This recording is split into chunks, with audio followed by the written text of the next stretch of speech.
नमस्कार दोस्तों, बिहार की धरती 2016 में एक बहुत बड़ा बदलाव देखती है।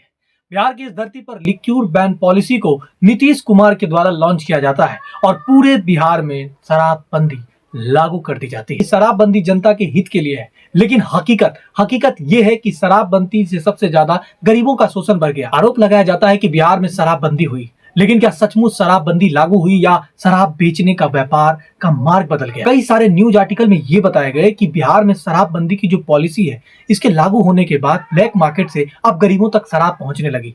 ब्लैक मार्केट से होते हुए शराब जो गरीबों तक पहुंचती थी, ये जहरीली शराब थी और जहरीली शराब पीने से आए दिन बिहार के लोगों की मौत होती थी, जो शायद 2016 से पहले नहीं होता था। सरकार का जो शराबबंदी पॉलिसी है प्यारे साथियों, इस पॉलिसी से बहुत ज्यादा फायदा, ऐसा आरोप लगाया जाता है कि अमीरों को ही। शराबबंदी सरकार के लिए एक बहुत बड़ी अच्छी कदम है, लेकिन इस कदम से गरीबों की तिजोरी खाली होती है और अमीरों की तिजोरी भरती जाती है। तो आइए इस वीडियो में जानते हैं कि शराबबंदी से बिहार को क्या कुछ मिला। जब पुलिस वाले खुद ही शराबी हों तो शराबबंदी कानून 500 रुपए का दारू 1000 में बिक रहा। खबर बिहार से है, जहां शराबबंदी कानून में बदलाव होगा। हर ट्राइब का ब्रांड आपको मिल रहा है, एक एक करके चिन्हित करके उन पर कार्रवाई भी हो रही है। न पक्ष न विपक्ष, आइए बात करते हैं बिहार के समक्ष शराबबंदी से हुए फायदे और नुकसान की, जिसका सीधा संबंध आपकी जेब से होगा। 1 अप्रैल 2016 को बिहार में शराबबंदी को लागू कर दिया जाता है और माननीय मुख्यमंत्री ने जब बिहार में 1 अप्रैल को शराबबंदी को लागू किया तो पूरे बिहार में खुशियों का बहुत बड़ा माहौल तौर पड़ा था।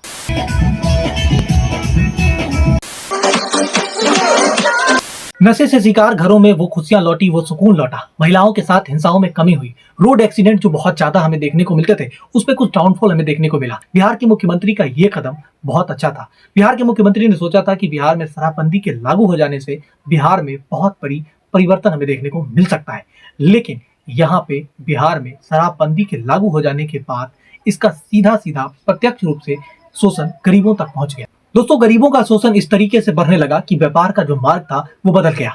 व्यापार में बहुत बड़ी हमें गिरावट देखने को मिली।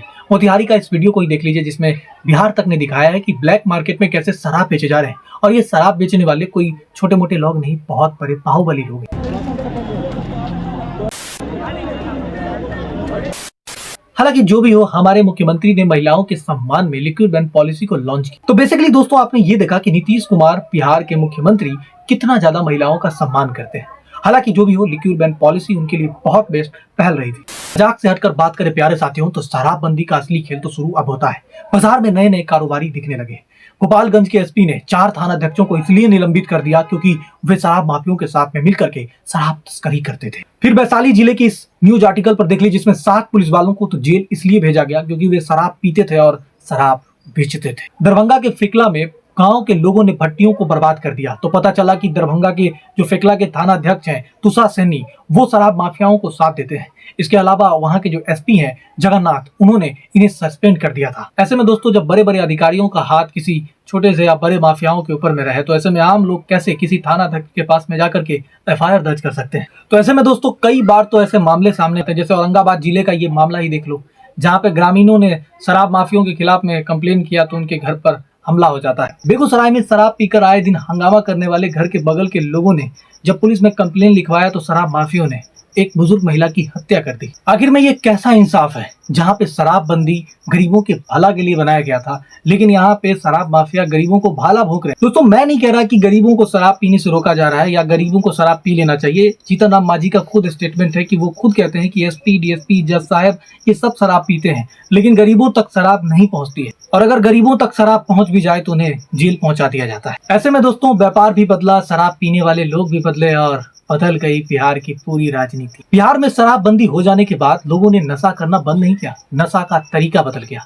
लोगों ने स्थानीय रूप से घुरी, महुआ जैसे शराबों को पीना चालू कर दिया, नशीले शराबों को पीना चालू कर दिया, जहरीले शराबों को पीना चालू कर दिया। बिहार में गांजा का तस्करी बढ़ने लगा, लोग गांजाओं पर आश्रित हो गए, पुराने नशाओं का यूज किया जाने लगा। इस तरीके से नए नए खोज ने नए नए संसाधनों को और नए नए रोजगारों को प्रत्यक्ष रूप से जन्म दिया। ये ब्लैक मार्केट का पूरा धंधा धिंडोरा चालू हो जाता है। कई सारे न्यूज आर्टिकल में आप देखेंगे कि आए दिन बिहार में गांजा तस्करी करने वाले लोगों को पुलिस के द्वारा गिरफ्तार कर लिया जाता है। नशा का नया एक संसाधन हमारे बिहार में व्यापक हो गया। तो क्या ऐसे में बिहार में वापस से शराबबंदी हटा देनी चाहिए? क्या शराब को लागू कर देनी चाहिए? तो इसका जवाब है दोस्तों, शराबबंदी लागू नहीं किया जाना चाहिए। शराब बिहार के लिए बहुत दूषित है और शराब बहुत प्रदूषित भी है।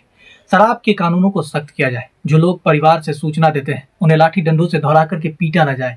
शराब माफियों के खिलाफ अगेंस्ट में जाकर के एक रूल पारित किया जाए।